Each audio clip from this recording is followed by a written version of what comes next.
Hi, Lee. Hi, Maluf, Randall, Sobhan. Very welcome. Hello, good morning. Yeah. So we'll give a couple of minutes for the other team members to join before we start. Otherwise, thank you for the Hiphen team for accepting to present at our COP meeting today.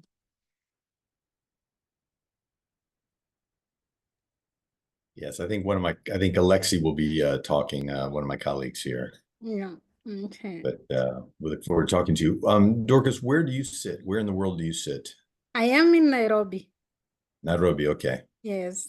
Will this mostly be from the East Africa CIMMYT group, or is this global?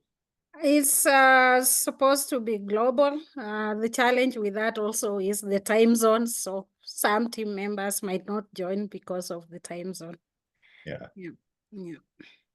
Okay. Yes, I have a meeting tomorrow morning at 4 a.m. my time with the Philippines, the Erie crew. Yeah. It's always a challenge, yes. Yeah. So are you also based in France? No, I'm based in the US. Ah, okay. And so I do a lot of the Americas, but I've also been very involved with CIMMYT and Erie and some of the CG teams. And so Okay. so I was just down in Obregon for their field days and met several people from the Africa CIMMYT team. Okay. All right. So we'll give about Comar. 3 more minutes for the colleagues to join. Hello, everyone. Hi, Alexis. Good to see you. Hey, Hailey, maybe for the bandwidth, I think you can disconnect the camera. So, Yes, I think so. there's a lot of... Yeah. Good to see you, and thank you for accepting to present here today. We'll take a couple of minutes to allow some colleagues to join, and then we will start. Thank you.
Hi, everyone.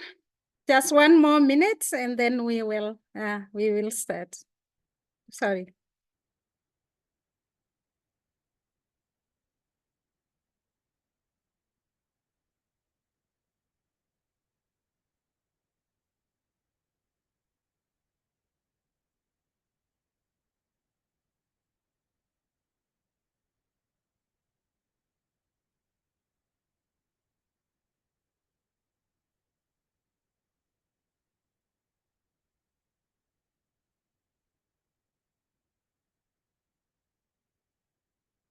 Okay, I think we already 2 minutes into. We will start. Other colleagues can join us as we continue.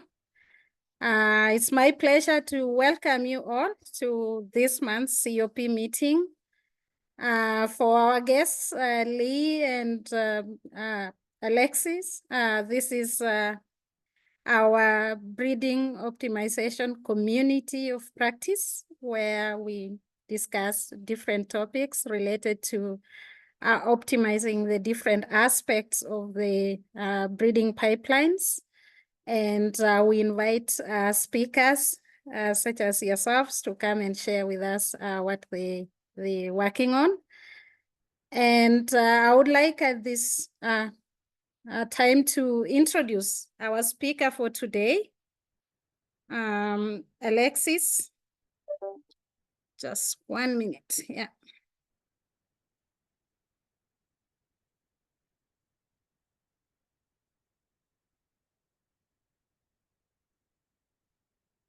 So, sorry, I would like to introduce Alexis. Alexis Comar is Dr. Alexis Comar and his PhD at INRAE in France at a pioneering time for field high throughput phenotyping. And his research focused on the interaction between leaves and light and its consequences for remote sensing application. And with the mission of making these remote and proximal sensing tools accessible more broadly to crop researchers in academia, governments, NGOs, and industry, Alexis co-founded Hiphen in 2014 and has led its growth as CEO since. And today, Hiphen connects researchers worldwide to plant phenotyping and crop image analysis tools, and now engages the skills of more than 30 agronomists, engineers, and scientists in France and the US. Among its clients are Moet, Syngenta, also in the CG, Hiphen has worked with CIMIT, ICARDA, and many other companies, researchers and NGOs that are involved in crop research globally. Are still involved in research projects. Alexis continues to keep Hiphen on the leading edge of the application at the production scale of image analytics in agriculture. And the goal is to help people develop the varieties, processes, and products that will secure the food supply and create more sustainable and profitable options for farmers and the agricultural ecosystem around the world. So Alexis will be talking to us today, and we do hope that moving forward, we can have more engagements with the other CG colleagues. So Alexis, at this moment, please, I will have you take the floor and feel very welcome. Thank you very much, Dorcas. So hello everyone. So yes, my name is Alexis Comar, and I'm really happy to be there. I'm going to spend a little bit of time to present you in, I hope, more scientific way what we're doing. So I'm retaking a pitch I've done 2 months ago at Texas A&M University, where we will try to describe a little bit all the use cases that we have seen at Hiphen as phenotyping, and to articulate how it can be of value for you guys, and whether it's with Hiphen or not. Actually, I'll really try to make a note of the state of the art of where we are in high throughput phenotyping, and how we advise you to use it in your breeding programs. So maybe a few words about Hiphen. We're a specialist on all what is plant phenotyping. So we sense plants with sensors from satellites, drones, embedded sensors on tractors, smartphones, and a lot of greenhouses. Where actually lately it's drones that is really booming in greenhouses, but also things like phenostations, etc. The very specific thing is that we focus a lot on data analytics, and so how to give you readily available data. What is really interesting in Hiphen, and I think you'll see how it's so important for you guys is that we don't just work in one market. I mean, if we were working with one market, I guess like most of the tech companies, we wouldn't have survived the different crises. And to be able to survive them, the only way to do that is to work across many markets and with different cycles. So we work with seed breeders, and that's really where I'm going to focus today on how we can bring you value. But I'll try to give you use cases of what we do in agro industries, where today when you drink champagne, think of us. Half of the champagne is being phenotyped by Hiphen. When you wear linen, flax, shirts, think of us. 80% of it is also being measured by Hiphen. And we'll see how this is so important for breeding to be able to look at yield components and the post-harvest assessment, especially in this new field that is phenomic selection. I'll try to introduce that to you. Agricultural inputs, so what is both stimulants, biocontrol, and chemical products that are still a very important aspect of farming today. Agro productions, that's where we would put farmers, but also vertical farmings, cooperative, etc., which we have amongst our customers. And of course, research and academics, which account for a big chunk of our turnover, and not the majority though. And so for each of those markets, what do we deliver? In the case of breeding and agricultural input, it's really about analyzing the performance of your lines, of our products, and we'll try to see how we can do that and how do we envision all that.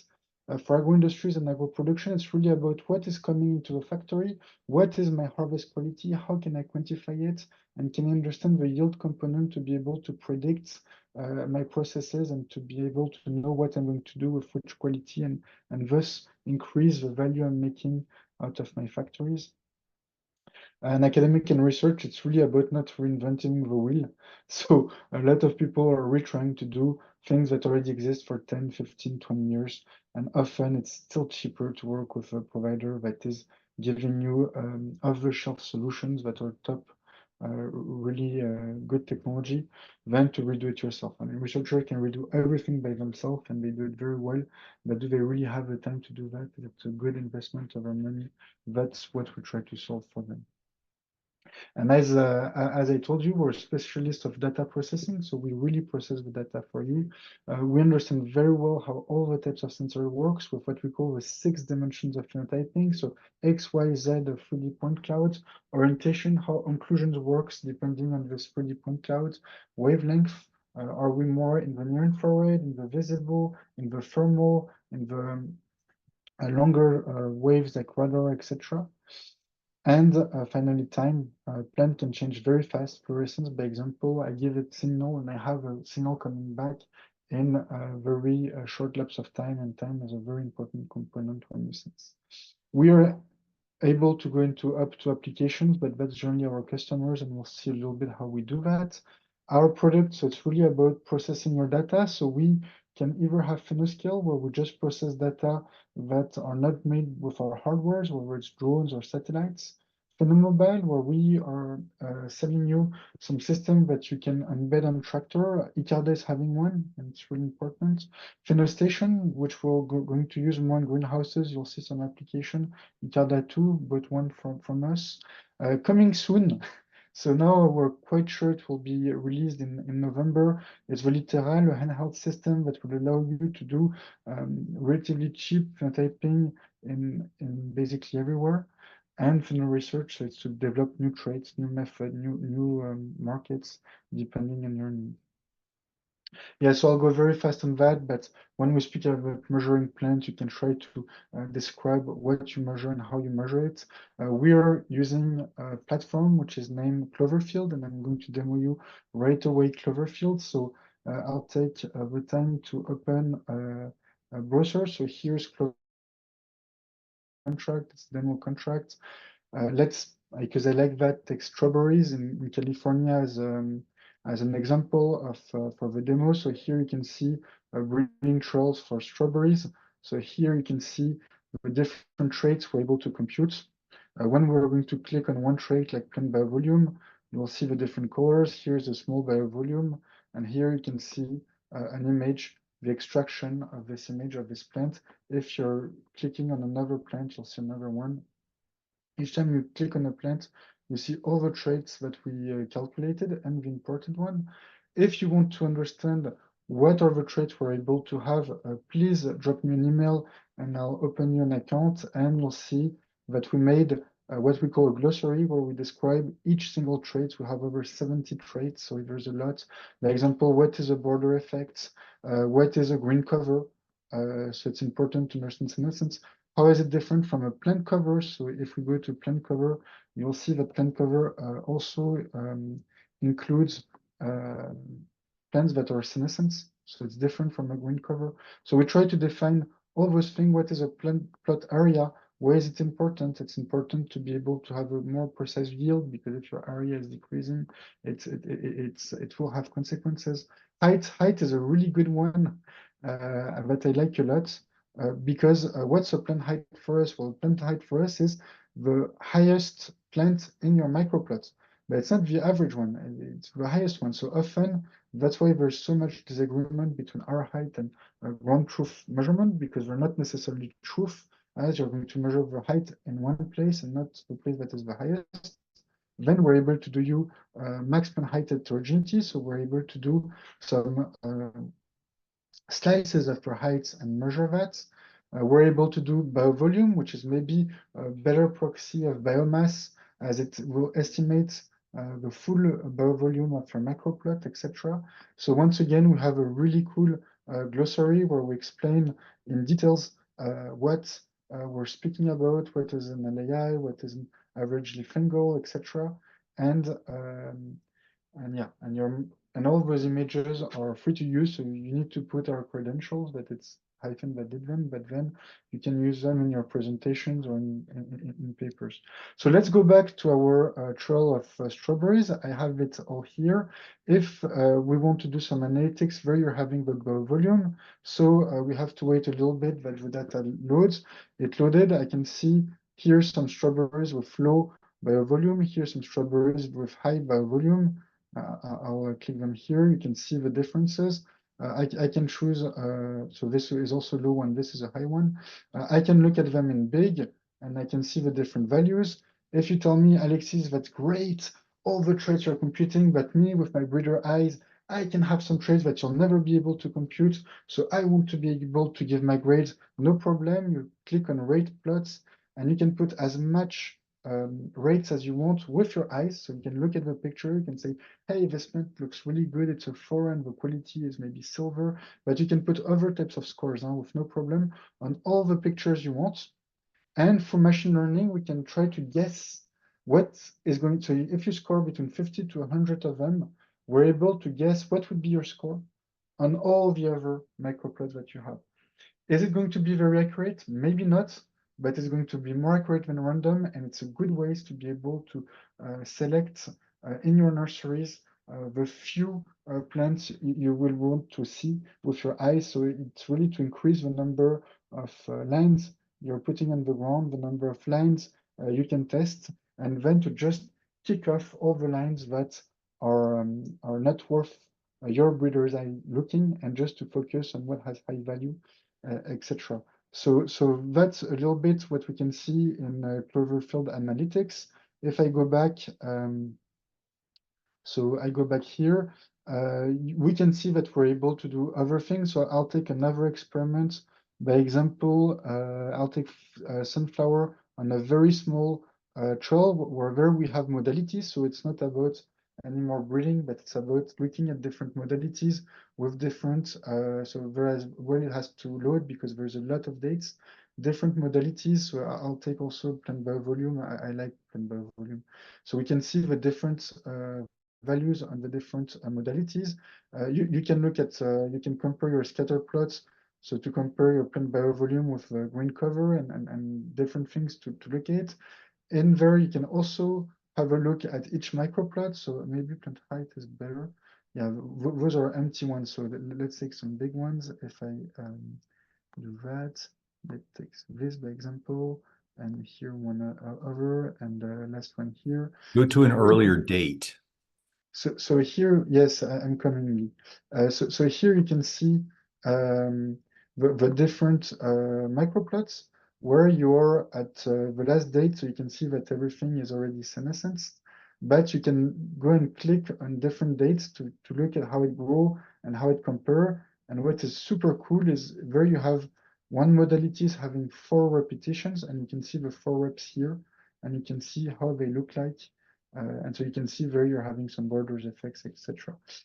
You can also compute some area under the curve, so you can make more, how would I call, you can make more data to be able to integrate more information, like by example time, where you can say I compute my max plane height at the beginning, which is probably very linked to vigor, early vigor, and I'm having a new trait with early vigor that I can characterize and which I can sort the same way. So that's a little bit what we're able to do.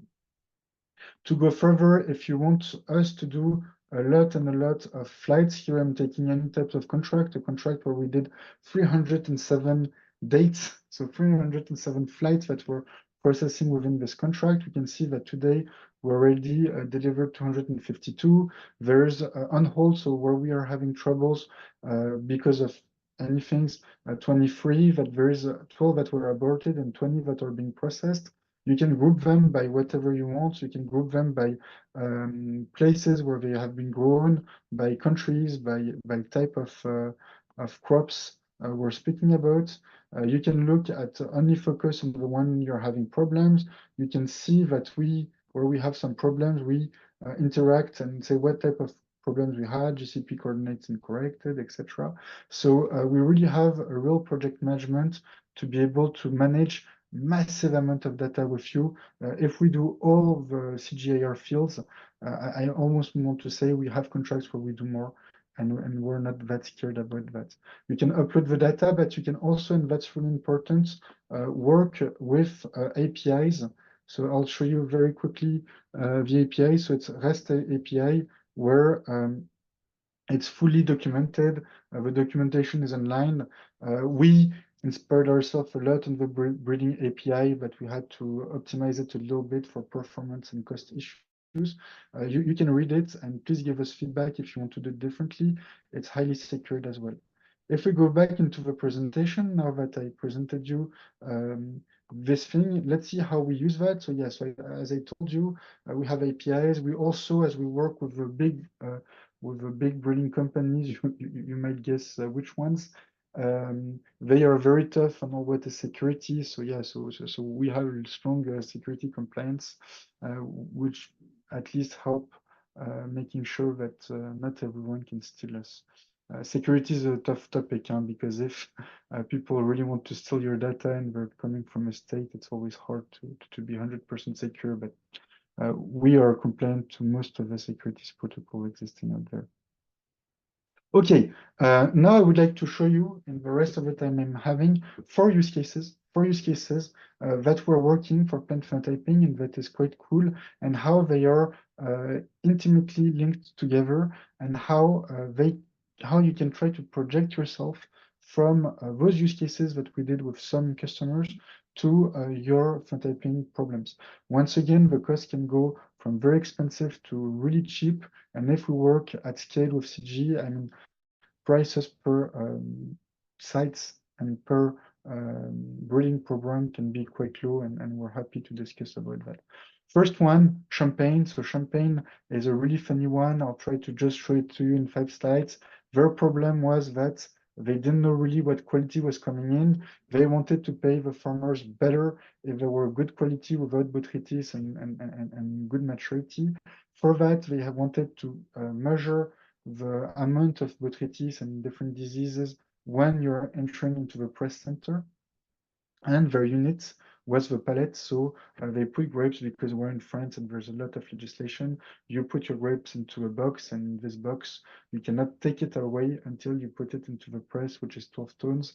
And the idea is to not put bad crates, bad box into the press, and just to put good grapes, or at least to sort the good from the bad. So here's how a box looks like. We're not under NDA on those things, so our customers in Tennessee, we scaled, so all their press centers is being equipped with Hiphen system, with phenostation systems. And last year was the first year where at scale they sorted all their production thanks to us, which is the biggest champagne producer in the world. So here you can see some results where bad crate, a good crate, for different aspects of botrytis and maturity. We're adding this year oidium and other fungic disease. And the idea there is really, at least the official idea there is really to be able to sort, so to be able to do batch of homogeneous quality where the price of champagne can increase. So you go from a 20 euros bottle of champagne to 400 euros of champagne.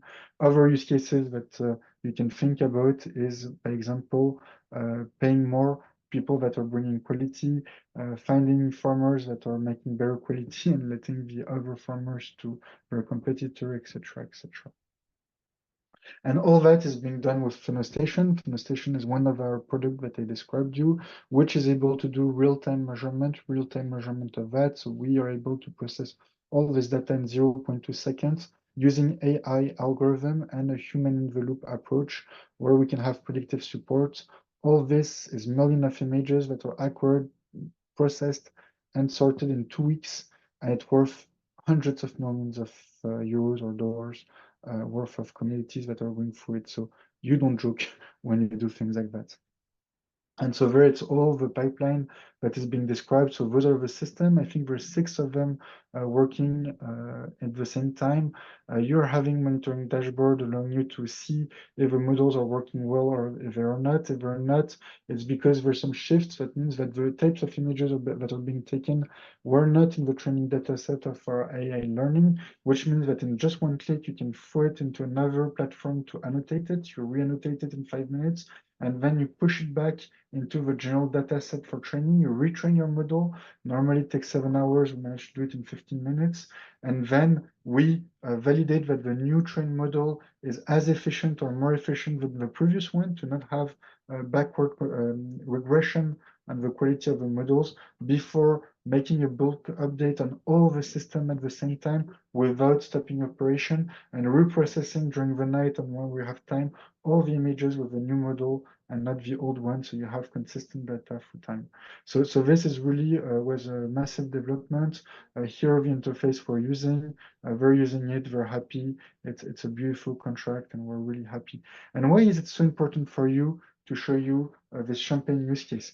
Because it's really a game changer when you take into account phenomic prediction. So phenomic prediction is not about high throughput phenotyping. It's about transforming some data using some high throughput phenotyping data to inject them directly into a genomic prediction model instead of using genomic markers.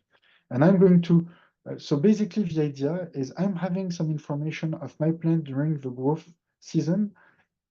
And because I'm making similarity matrices, and based on the similarity matrices, I'm trying to predict what is going to be my post-harvest information. So information that are not at all contained in the initial images, to be able to predict things that I wouldn't be able to predict otherwise, exactly like genomic prediction. So I'm doing genomic prediction, but using phenotyping data and not using genomic data.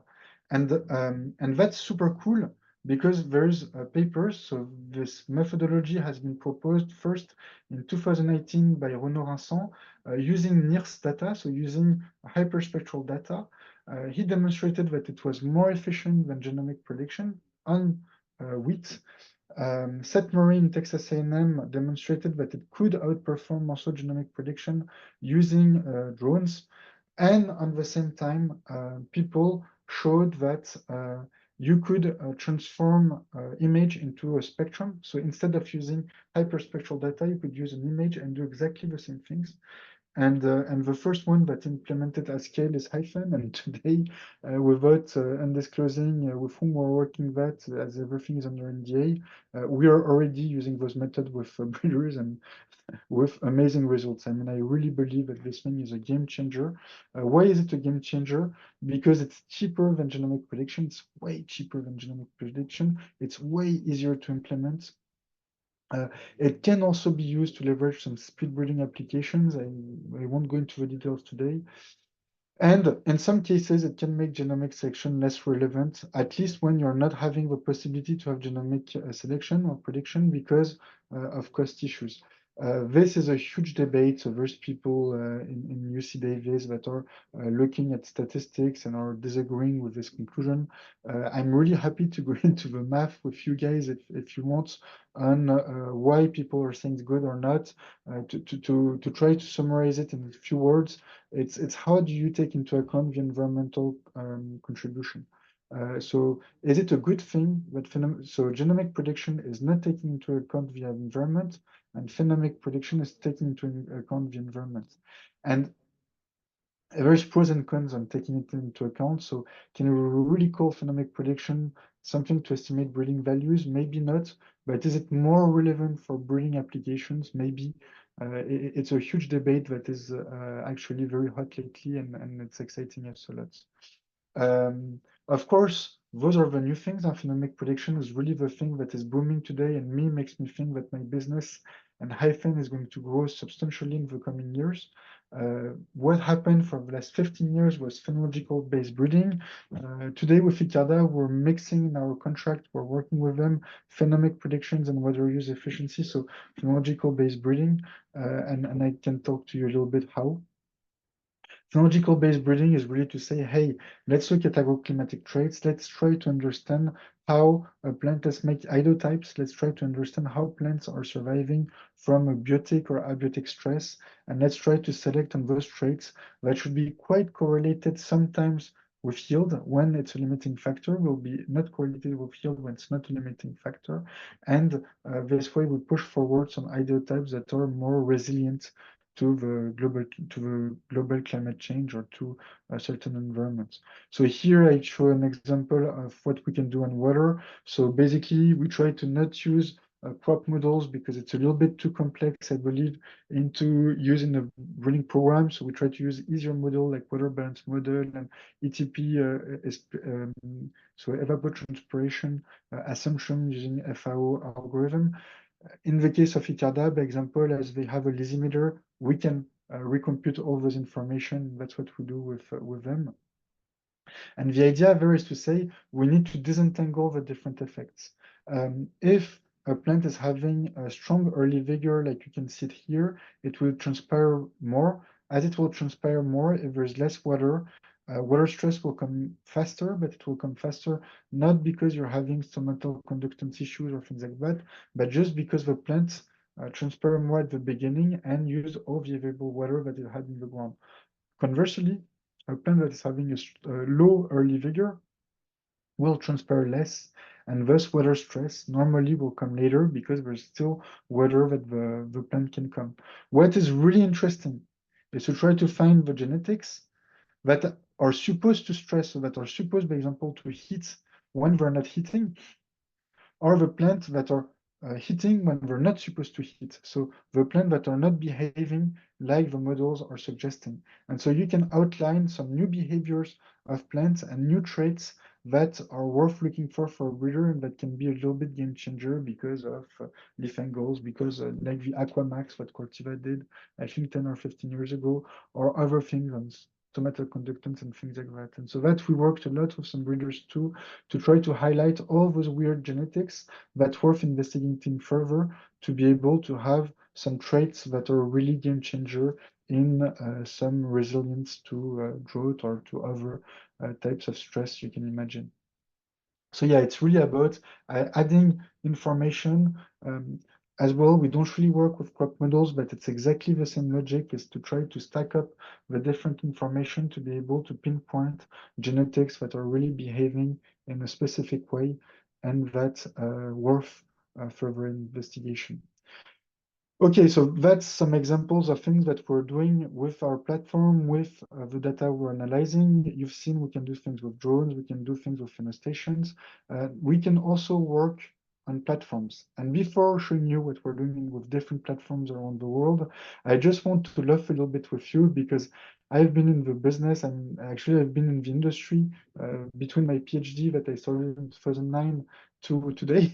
So for over 15 years, 10 years in Hiphen, and I've seen this tendency of the people that are doing high throughput phenotyping growing from the greenhouses to the field, while the breeders were getting more and more excited with speed breeding, so going from the field to the greenhouses, at least for some applications. So it's a really funny how dynamics are different in different fields, and how I believe people are not speaking enough to try to between the different fields, and that's really what Hiphen is about. So yeah, so first example of things, we delivered the phenobile to UM6P. So in Morocco, University Mohammed Polytechnic 6, where they have, I think, the most impressive lysimeters. Lysimeters is a system where you have pots and you're able to wait to be able to see the real amount of water that is being transpired or evaporated by the pots and by the plants. They have 1,400 pots, which are 40 centimeters by 60 centimeters by 40 centimeters. Really, really impressive systems. Which I think are a little bit more impressive than what you see, by example, in India or in other places. They're launching their first experiment this year, and the phenotyping system is being a phenomobile that we delivered, where the processes will also be done in Cloverfield. With INRAE, so we have also things on greenhouses for trees. With ICARDA, that you already know, where they also have a less impressive lysimeter that is working, and which we are working with them this year to collect a lot of data, as well as a phenobogy. And all the game is to be able to predict on the field what you estimate on some cultivars in the lysimeters. And for that, we're using phenomic prediction. So we're trying to demonstrate that phenomic prediction can be useful in the case of ICARDA and so in the CG centers. So this is University of Arizona, which I think it was Lenvatech at the time, the biggest country in the world. They designed that, and they had some software issues. So we redesigned the whole software and control of the sensors, etc., which are allowing them to go faster, to collect data better, and thus to process faster all what they're doing. So that's a little bit some examples of what we're doing in infrastructures, and I'll use the little time I'm having left to make you laugh a little bit about what was my pitch 2 to 3 years ago, before phenomic prediction, before having some real use case on phenological breeding, where I was more speaking about, okay, what really interests a breeder? And I was saying, well, from a phenotyping point of view, you can see two types of trials. You can see trials where you're achieving yield, and trials where yield is not achievable. Trials where yield is not achievable, well, today you have phenomic predictions. I think that's the way to go. The way to go is to be able to measure a lot of traits, and then to be able to sort them by making dynamic sorts in the first early generation. We're working with lots of breeders on doing that. So nurseries today is something that we know how to handle, and we know how to help you optimize your breeding equation by increasing intensity and increasing accuracy of the selection at those first stages. Then you had yield trials, and what breeders were generally saying is, hey, Alexis, we don't care about phenotyping, we just care about yield. So no need to do phenotyping. And the question I was asking them is, do you really trust your yield? And here is a real breeding trial of a real breeder based in Texas and sorghum. Do you really trust this yield? Because the breeder has to take his decision in this yield. And there you're having what you're seeing there, the spots or iron deficiency, and there's no choice. I mean, he was obliged to put his trial here. He needs to take his breeding decision here. Do you think phenotyping can help our friend making better decision? And the answer is yes. I believe that even if it's just yield that is of interest for you, we can help you find some better breeding decisions. So it's another slide on wheat, but that was exactly the same problem, where basically we're able to quarantine all the microplots where we believe that the yield is not trustworthy. And so here it's for weeds. It could also be for iron deficiency. And actually what we realize is often, even if it's as scary as that, probably that a big majority of your plots will not be impacted by yield. You just want to remove the one where those heterogeneity are being impacted, and where unfortunately spatial correction will not work, an algorithm like SPATES, for many reasons we can go into. And that's actually what we have been doing for all the breeding companies for the last 5 years extremely efficiently. That's what we call plot trial quality.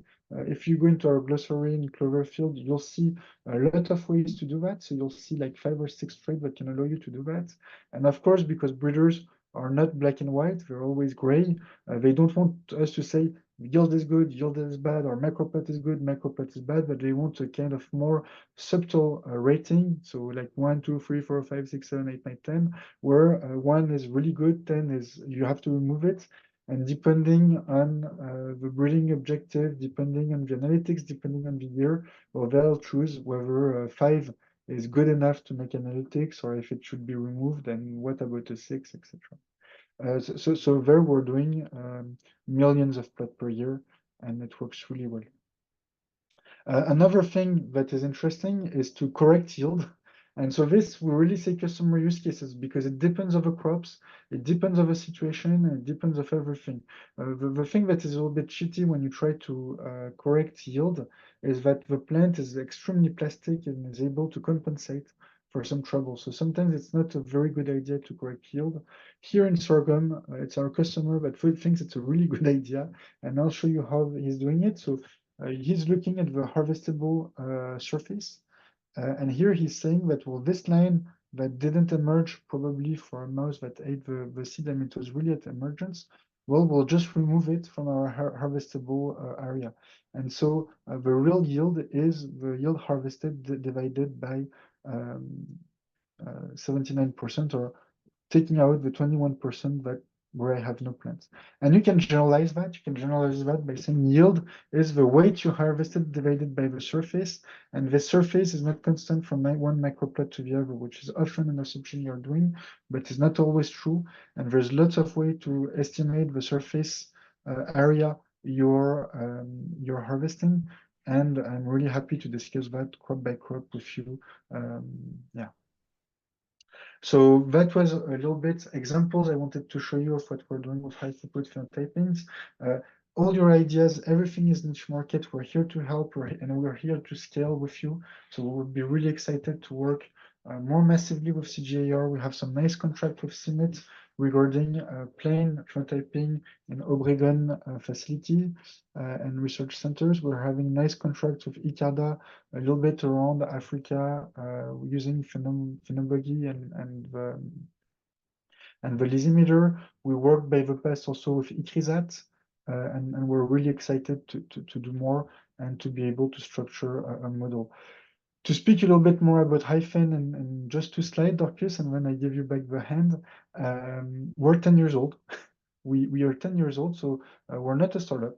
I don't like that we call us a startup. We're a SME. We're a business that is profitable, that is making money, and that is here to stay.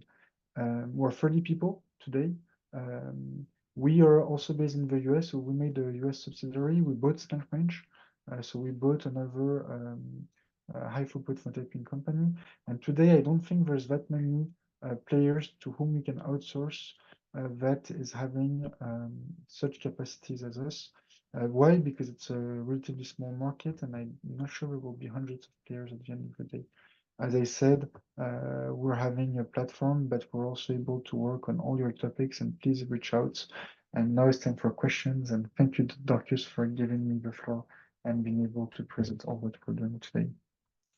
Yeah, thank you, Alexis, for that nice presentation. I would now like to open the floor for a discussion.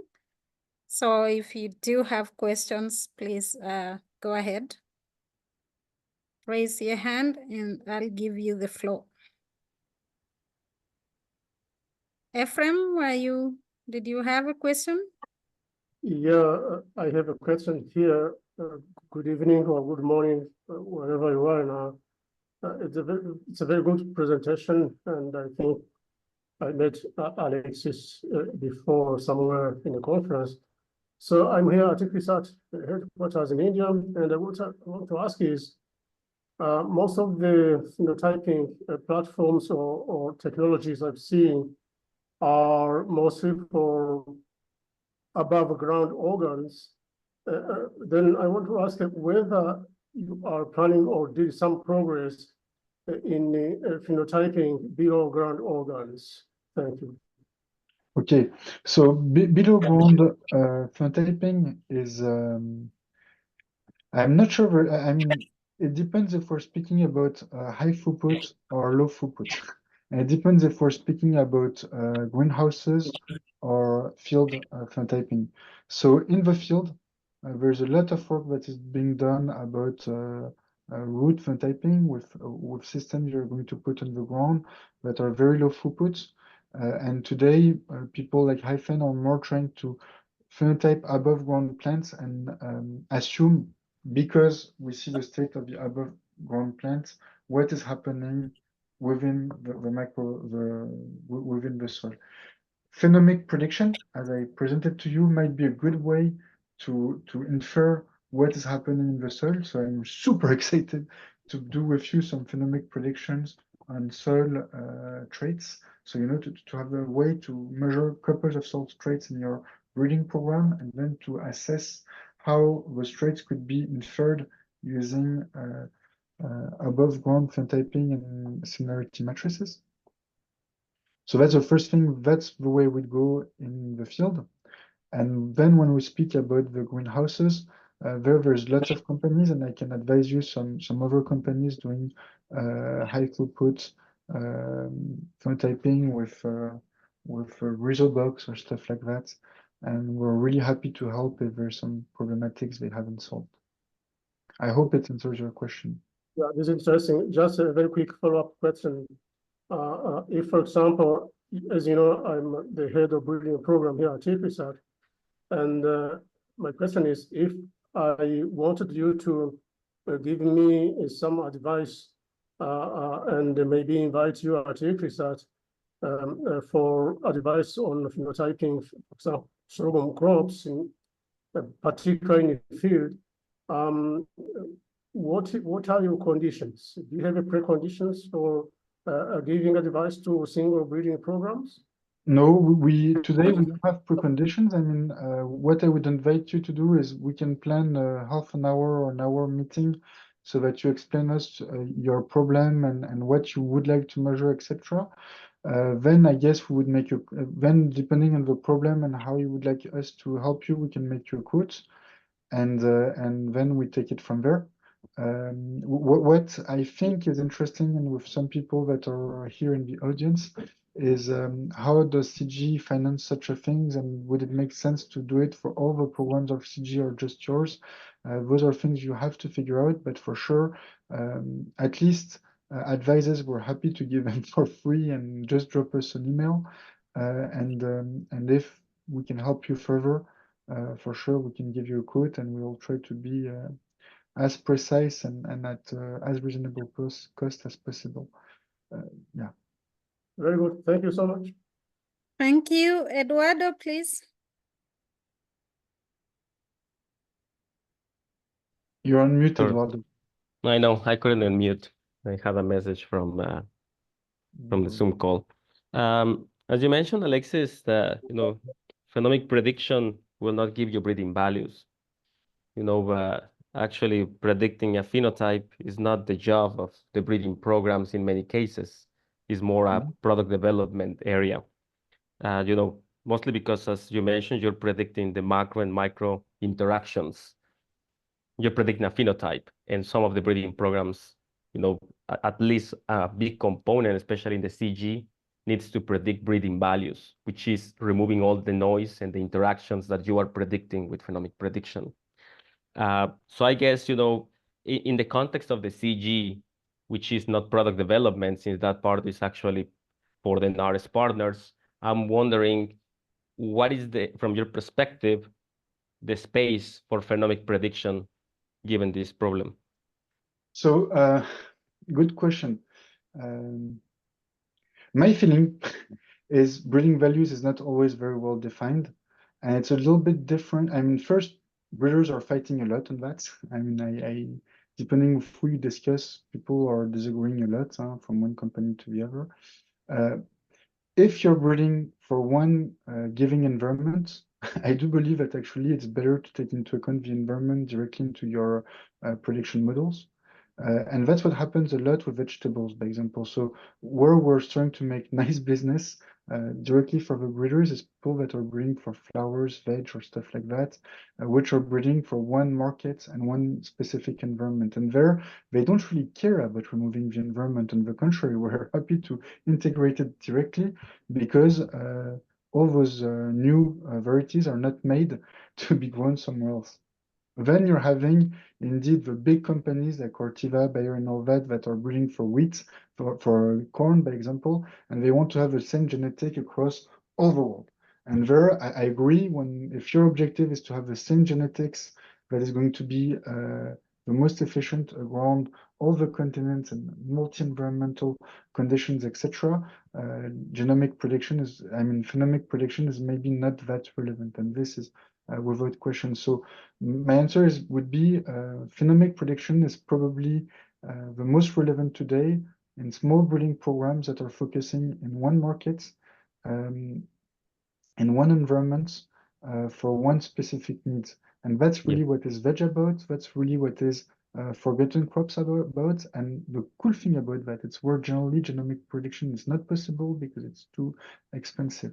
So I would be careful before affirming things that you're doing, and I will really consider one crop by one and look at if it has value crop by crop and breeding program by breeding program. And sometimes it doesn't, and I agree with you, and sometimes it does. Yep. No, I would agree with most of the things that you said. Indeed, I would still be careful on saying, that between the breeders, there's discussion on what is a breeding value. I think that's not really a question. Breeding value is well defined. It's just whether you know how we use it for sure. Okay. Just a second question. To go more into some of the nitty-gritty details.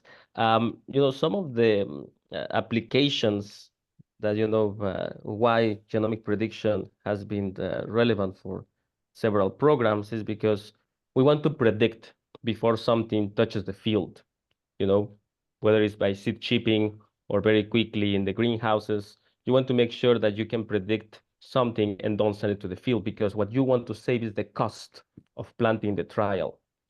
And in many of the literature, I have observed that people that propose phenomic selection, of course, they use let's say, the images or the information that they generate as an explanatory variable to predict the trait. But if you need to plan the trial in order to predict something, that loses the entire purpose. You see my point? No, yeah, I agree and I disagree with you. So I'll give you two elements. The first element is, by example, when you work on strawberries, octoploid, it's a mess, and they anyway cross a lot, and they anyway will bring it to the field, and genomic prediction is not.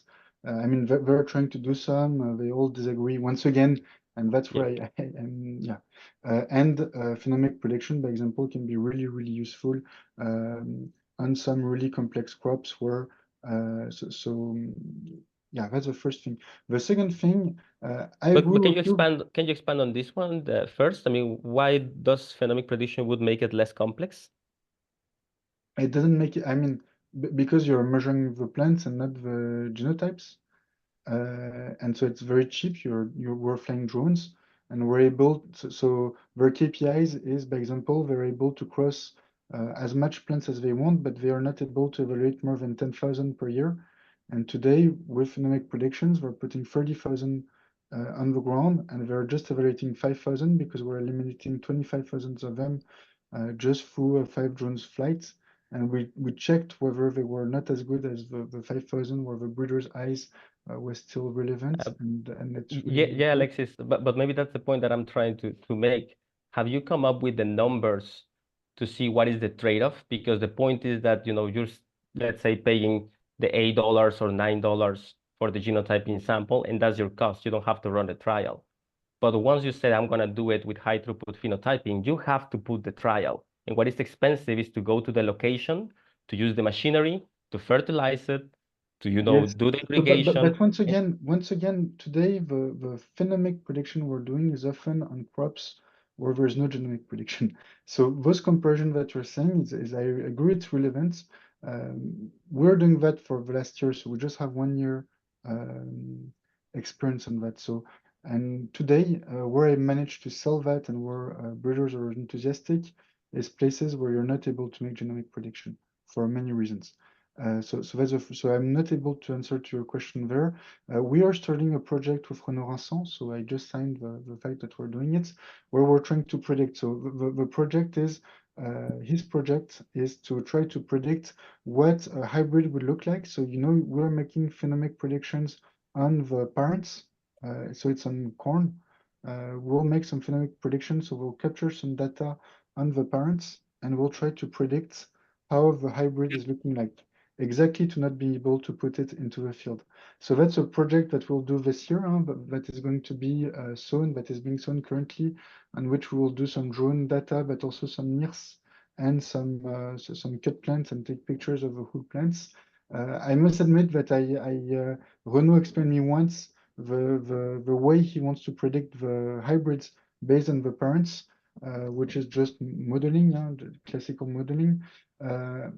I'll be able to go further on that in couples of months. So it's really things that are, it's active research there. I don't know if I'm answering your question or Yeah, no, exactly. I guess what I'm trying to say is that I get the point if it's research, but since you are a company that makes profit, I would, you know, suggest that when we provide or we give this advice of going for one or the other, it might be good to have some, you know, dollars number, right? Because if it's $9 so today, to don't run the trial, yes, and so then if today we're it's doing that. $20. Yeah, your $9 works only on crops that where you already have SNPs that are available.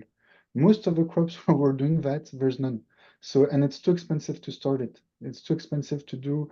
And for us, phenotyping and giving you some spectrum where you can make your model is going to be everywhere between 50 cents to $2 to $3. So I agree it doesn't include putting Running the trial, which is the running the expensive trials, part. but today they run the trial anyway, and today they don't have genomic predictions because it doesn't exist. So that's where I think the business is going to start first. So that's why I wouldn't.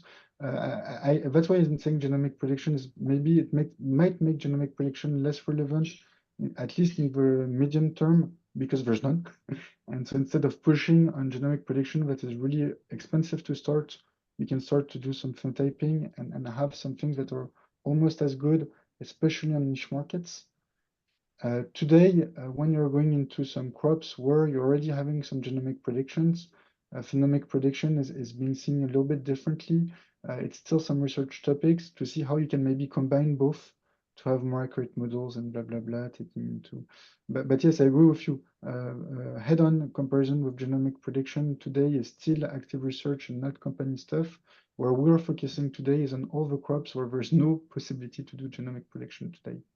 Yep. No, I just want to hear your perspective. And of course, I see the high value, especially on the correction, adjustment, QA, and, you know, just having the additional traits to help the modeling more than in the But prediction per honestly, se. But yeah. Eduardo, I'm really excited. If you have some project or you want to work on comparing both on your trials and all that, I would be really excited, not necessarily, at least to have also your perspective and to look at the data and to play with the simulations. I mean, And I think sometimes we set Perfect. this up.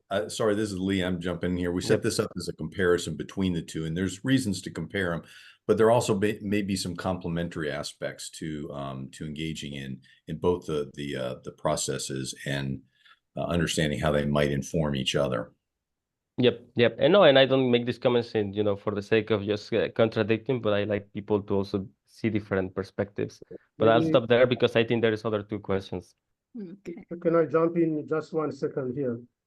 What I want to stress here, because I made some publications in this area of genomic selection, but if you can see in major CGIAR institutions how they make decision in terms of breeding, a measure of them, even if they run genomic selection, but they implemented this genomic selection particularly for recycling purposes, not further nominations, etc.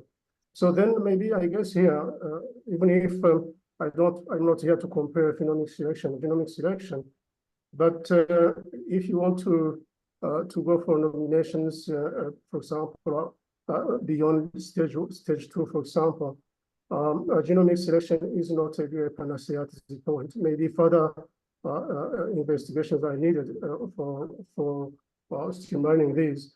So yeah, I think phenomics can have an important role. For example, we have compared using phenomics from constellation of satellites and comparing these to handheld tools that are really optical and less very cheap. And we have found very good accuracy in terms of predicting the ultimate phenotype. So yeah, it is still up to discussion, but this is my contribution I want to give here. Thank you. Thank you. Thank you, Alexis, Eduardo. Thank you, Hiphen. I think the few comments in chat, I think there was a question from Borja about corrected yield by germination factor. And So I this fully seems agree to with be, Borja. yeah. I fully agree with Borja. Yeah. Correcting yield by germination percentage factor is overestimated due to border effect. That's completely true. How do you account for that? Well, it's a crop by crop basis. You will not account for that the same way with different crops. Sometimes you don't account for it, so you just eliminate it. That's why you put also a score, and you can just remove the microplots where you cannot account it for.